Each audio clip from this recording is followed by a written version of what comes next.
If the arithmetic mean of the following measurements 1 and x and 2 and 4 and 6 of these measurements, the arithmetic mean is 3. They ask you to find the value of x. To find the value of x, the unknown here, you just need to find the sum of these measurements without x and the sum of these measurements included x, then you subtract the two values. Okay, let us find the sum of the measurements without x. So you're adding 6 plus 4 is 10, plus 2 is 12, plus 1 is 13.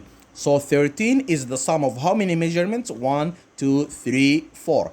So the sum of 4 measurements is 13.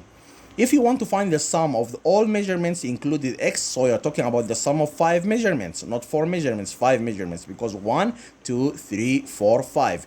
In case one of the measurements is unknown, you can add 1 to 1.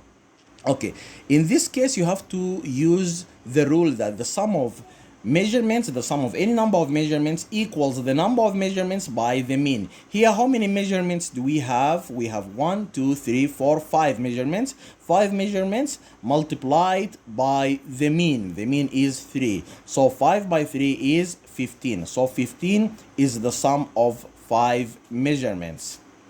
And 13 is the sum of 4 measurements. In case there were 7 measurements, you say 7 by the mean.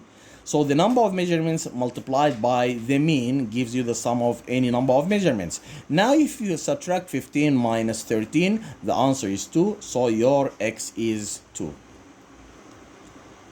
Now x is 2. Okay, if they ask you to find the range is the greatest value minus the least value, or greatest score minus the least. The greatest number here is 6. And the least value is 1. If you subtract them, 6 minus 1 is 5, and this is my range. The mode is the number or item that occurs most often. Which number is repeated the most? 2 here. So the mode is 2.